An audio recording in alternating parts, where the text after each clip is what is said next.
Supreme Times news channel ਵਿੱਚ ਆਪ ਸਭ ਦਾ ਸਵਾਗਤ ਹੈ। ਦਿੱਲੀ ਜੈਪੁਰ ਰਾਸ਼ਟਰੀ ਰਾਜਮਾਰਗ ਹਾਈਵੇ ਤੇ ਪੈਂਦੇ ਬਾਰਡਰ ਸ਼ਾਹਜਹਾਂਪੁਰ ਖੇੜਾ ਵਿਖੇ ਅੱਜ ਸੁਪਰੀਮ ਟਾਈਮਸ ਦੇ ਪੱਤਰਕਾਰ ਵੱਲੋਂ ਕਿਸਾਨਾਂ ਨਾਲ ਵਿਸ਼ੇਸ਼ ਤੌਰ ਤੇ ਗੱਲਬਾਤ ਕੀਤੀ ਗਈ।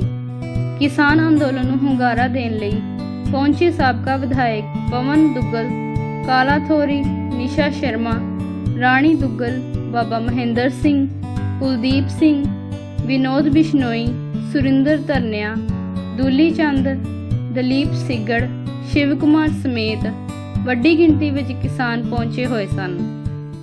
शर्मा नाम है मेरा, मैं गंगानगर जिले तो हाँ, रायसे नगर तहसील तो पिंड मेरा 19 की तैयारी कर रहे हो तुसी?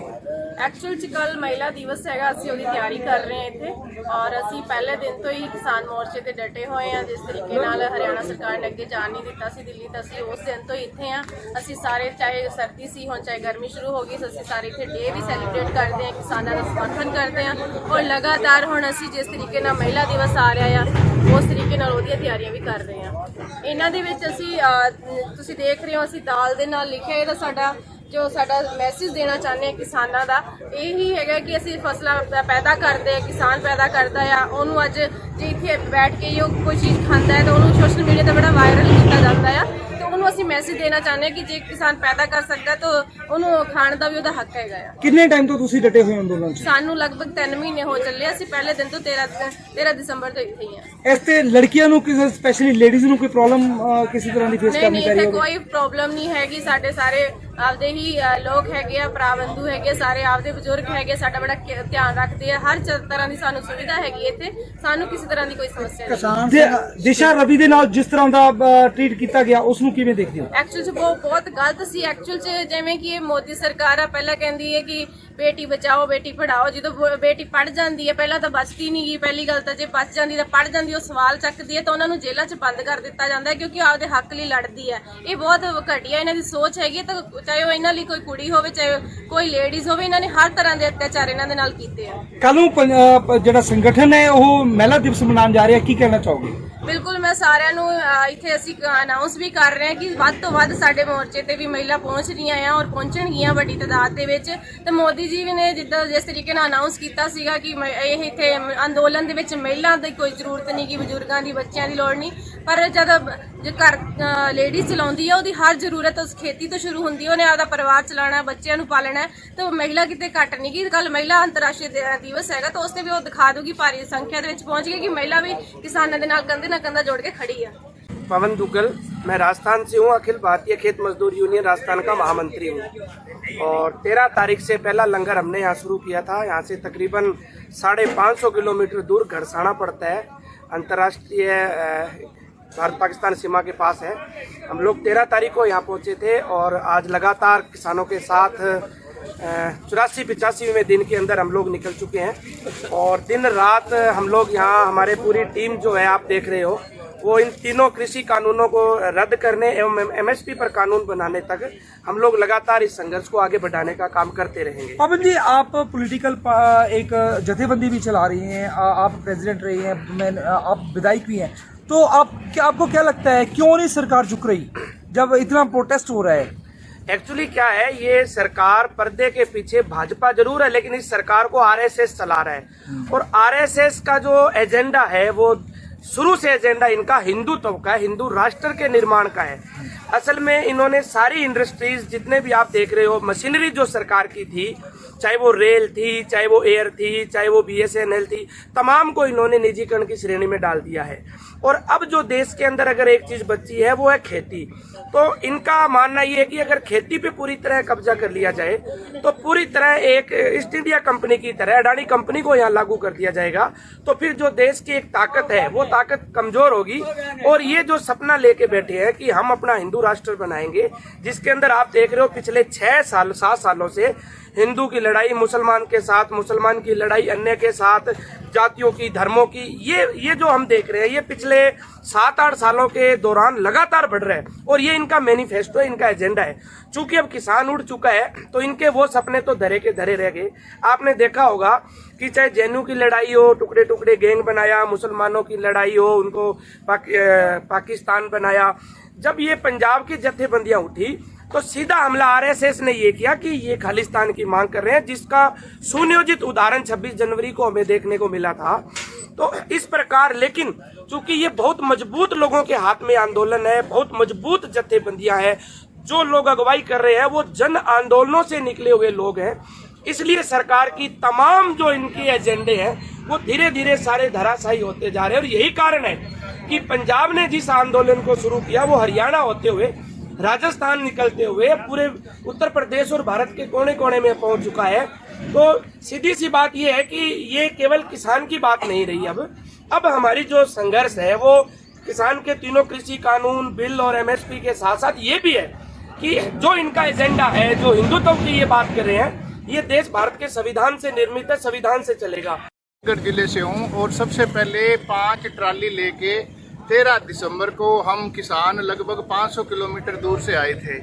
सबसे पहले हमने ये एक जो आपको रोटी पोने वाली मशीन दिखाई दे रही है, ये मशीन हमने लगाई और उसके बाद में एक अपने बगल में और मशीन है वो लगाई और उसके बाद में पीछे 5 लंगर और हमने लगवाए।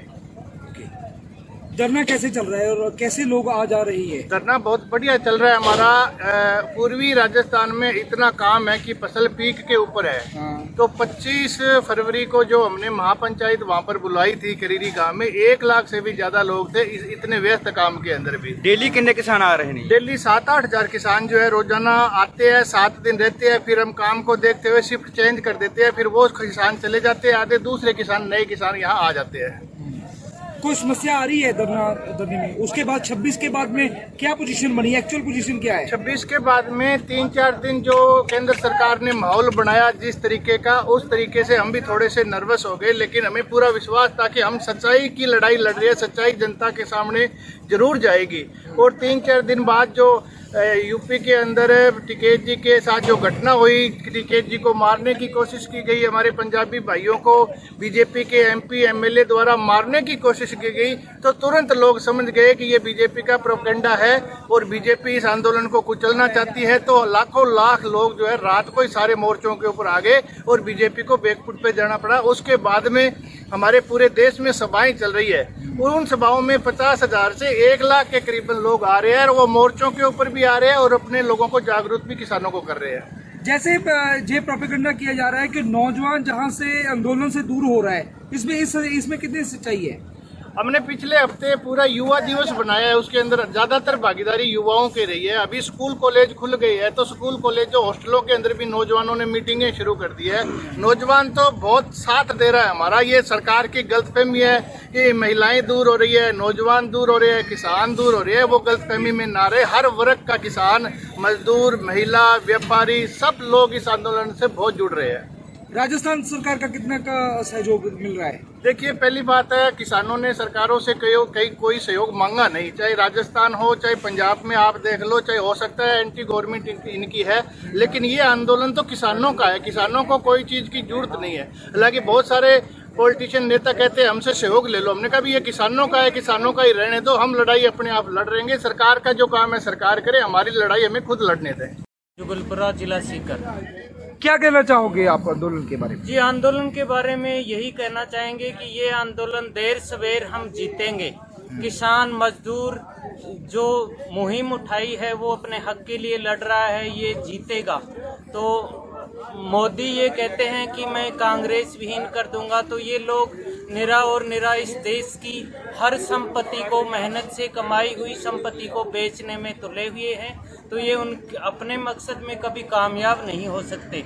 और अब तो हर श्रमजीवी और हर युवा, हर किसान, हर जवान और हर वर्ग परेशान है।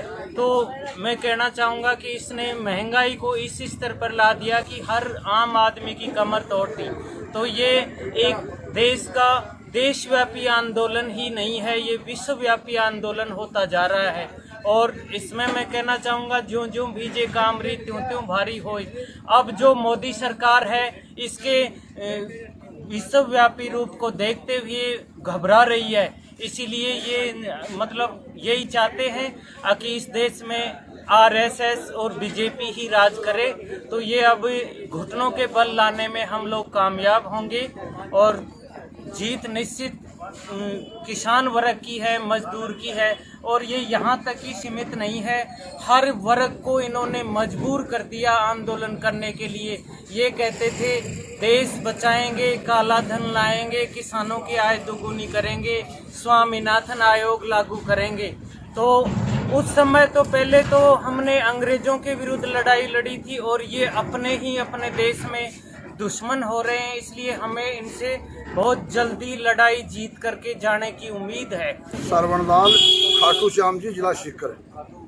इस आंदोलन को क्या कैसे देखते हो आप? इसको तो वो रोम जल रहा है, नीरो बांसुरी बजा रहा है, वो हाल है इस आंदोलन का। यहाँ 300 के लगभग लोग शहीद हो गए और सरकार को या मुखिया को मालूम ही नहीं, उसको परवाह भी नहीं,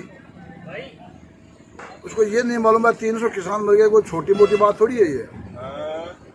लेकिन अभी तक उसने एक शब्द भी उसके लिए नहीं बोला। आपको क्या लगता है जो ये कब तक सोल्यूशन होगा इसका? सोल्यूशन तो होने को तो वो तो मोदी के हाथ में है, डेट तो वो ही बता सकते हैं, लेकिन हम ये जरूर निर्णय हमारे हाथ में है, निर्णय हम करेंगे, मोदी नहीं कर सकता। आपको कारण क्या लगता है इतना डिले होने का कारण क्या लगता है? क्यों नहीं सोल्यूशन इतना लेट क्यों हो रहा है? तो सरकार ने पहले ही वो अडानी अंबानी जैसे वो घरानों से वो पहले अनुबंध कर लिया उन्होंने। अब वो अगर कानून को मानते हैं तो उनका वो नकेल वो उनके हाथ में रहेगी, अडानी अंबानी के में। अब अपन तो यहाँ चौकीदार बोलते हैं, नेपाल से जो अपने गाँव में चौकीदारी करते उसको चौकीदार बोलते हैं। अब ये तो चौकीदार खुद ही बन गया और चौकीदार ही बन गया तो वो 2-3 पूंजीपतियों के घर का चौकीदार बन गया। आपको क्या लगता है आंदोलन कब तक चलेगा? वो तो बताया ना, बस वो कब तक का सवाल तो उसका जवाब तो मोदी के पास है। हमारे पास तो परिणाम है, वो भाई परिणाम जैसा हम चाहेंगे वैसा आएगा।